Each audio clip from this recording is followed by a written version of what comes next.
রাজ্য জুড়ে চলছে বুলডোজার। অবৈধ নির্মাণ গুড়িয়ে দেওয়া থেকে শুরু করে হকার উচ্ছেদ সবেতেই তৎপর পুলিশ প্রশাসন থেকে পুর নিগম। তবে গত 7 দিন আগেই ছবিটা ছিল একদম আলাদা। চলতি সপ্তাহে সোমবারে নবান্নে একাধিক দপ্তরের সঙ্গে বৈঠকে বসেন রাজ্যের মুখ্যমন্ত্রী মমতা বন্দ্যোপাধ্যায়। সেই দিন পুলিশ প্রশাসন থেকে শুরু করে পুর নিগমগুলির ভূমিকা নিয়ে এক রাশ ক্ষোভ উগরে দেন তিনি। অবৈধ নির্মাণ, রাস্তার পাশের বেআইনিভাবে বসে থাকা হকার, জমি মাফিয়া কাণ্ড সহ একাধিক অভিযোগ তোলেন তিনি। এছাড়াও অনেক অভিযোগের তীরই ছিল নিজের দলেরই নেতাকর্মী ও একাংশ পুলিশ প্রশাসনের বিরুদ্ধে। মমতার এই হুইপের পরে নড়ে চড়ে বসে রাজ্য প্রশাসন। তারপরেই গত 3 দিন রাজ্যের একাধিক জায়গায় চলে হকার উচ্ছেদ থেকে শুরু করে অবৈধ নির্মাণ গুড়িয়ে দেওয়ার কাজ। এক কথায় বলতে গেলে মুখ্যমন্ত্রীর বলার পর একসাথে নামে প্রশাসন, চলে বুলডোজার অভিযান। আর এতেই রাজনৈতিক সমীকরণ দেখেছেন বাম নেতারা। শুক্রবার শিলিগুড়ির অনিল বিশ্বাস ভবনে সাংবাদিক বৈঠক করে এমনটাই জানালো সিপিআইএম এর দার্জিলিং জেলা কমিটি।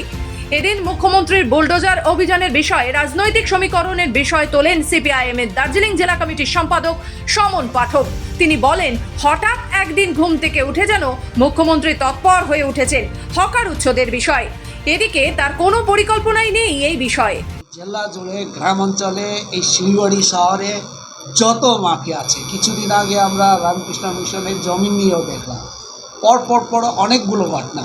সেখানে হচ্ছে সোজাসুজি টিএমসি এবং শাসক দলে মদতে এই ভূমাফিয়ারা একটা চষে বেড়াচ্ছে। গরিব মানুষের জমি হড়প করা, আর এই করা, সরকারি জমিনগুলো দখল করা, এটা চলছে। এই চক্রান্ত শুধু একটা দুটাকে নিজে ইমেজটা ক্লিনজ করা আর নিজে ইমেজটাকে বিল্ড আপ করা, এটা কখনই না। এটা হচ্ছে একদম রুটে যেতে হবে, এটা ক্লিনজ করতে হবে। অপরদিকে এই বিষয়ে স্বচ্ছতার দাবি জানিয়ে আগামী দিনে জনসংযোগ সহ একাধিক পদক্ষেপ নেওয়া হবে বলে হুঁশিয়ারি দেন জেলা আহ্বায়ক জীবেশ সরকার। দুর্নীতিকেই নানাভাবে প্রসারিত করেছে।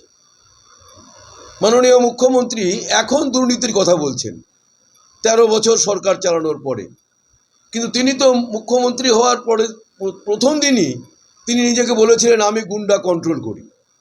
আর আজকে তাকে কার্যত ঘুরিয়ে ফিরিয়ে বলতে হচ্ছে গুন্ডারাই তার দলকে এখন কন্ট্রোল করছে। ডাবগ্রাম, ফুলবাড়ি বা শিলিগুড়িতে যে ঘটনাগুলো ঘটছে, এটা তো হিমশৈলের চূড়া মাত্র। মুখ্যমন্ত্রী কি বলছেন এখানে আমার দলের মধ্যে দুর্নীতি আছে, কাউন্সিলররা দুর্নীতিপরায়ণ, পুলিশ দুর্নীতিপরায়ণ, ভূমি আধিকারিকরা দুর্নীতিপরায়ণ, এদেরকে গ্রেপ্তার করতে হবে। আসলে এইভাবে তিনি যে রাজনীতিটা করতে চাইছেন, সেই রাজনীতি পশ্চিমবঙ্গের মানুষ তাকে আর অনেকবার তো বিশ্বাস করেছে, আর তাকে এইভাবে বিশ্বাস করবে না। পাশাপাশি এ বিষয়ে বাম নেতা নুরুল ইসলাম বলেন, মুখ্যমন্ত্রীর ভোজালির কোপ না দিয়ে ভোজালির থাপ্পড় দিচ্ছেন, কারণ তিনি নিজেই আইন ভঙ্গ করেন। সবাই জানেন যারা মুভ মিটিংয়ে থাকে, সেটা হচ্ছে গভর্নমেন্টের একটা হকার পলিসি রয়েছে এবং সেই পলিসিটাকে অ্যাডাপ্ট করেছে হচ্ছে শিলিগুড়ি মিউনিসিপ্যাল কর্পোরেশন। এবং আপনারা জানেন যে এটা একটা কমিটিও আছে। কমিটি শুধু আছে তা না, কাউন্সিলরদের ওপিনিয়নের ভিত্তিতে কোনটা হকার জোন হবে, কোনটা নন হকার জোন হবে, সেটাও কাউন্সিলররা তাদের মতামত দিয়েছে। তাহলে এগুলো, এবং যারা এই যে হকার, এদের নামে লাইসেন্স ইস্যু করতে হবে। আপনারা জানেন কিনা জানি না, যারা ফুটপাতে ব্যবসা করে, গভর্নমেন্ট অফ ইন্ডিয়া এই হকার পলিসির জন্যেই মানে শুধু আধার কার্ড দিয়ে 10,000 টাকা করে কিন্তু সবাইকে লোন দিয়েছে। এটা গভর্নমেন্ট অফ ইন্ডিয়ার পলিসি এই হকারদের জন্য। এবং যদি এই 10,000 টাকা লোন সে শোধ করতে পারে খুব সামান্য ইন্টারেস্টে, তাহলে তাকে কিন্তু ডবল লোন দেয়, এমনকি 50,000 টাকা পর্যন্ত লোন দেওয়া।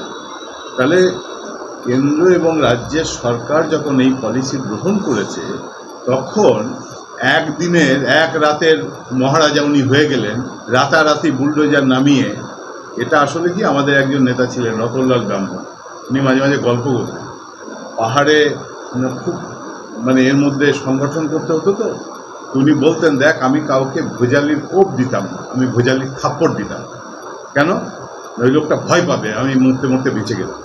মমতা ব্যানার্জি মানুষকে ভয় দেখাচ্ছে, ভোটের জন্য ভয় দেখাচ্ছে। মুখ্যমন্ত্রী হকার উচ্ছেদের সিদ্ধান্তের পর শুরু হয়েছে রাজনৈতিক তরজা। উত্তরবঙ্গ থেকে নিজস্ব প্রতিনিধি রিপোর্ট, খবর বাংলা।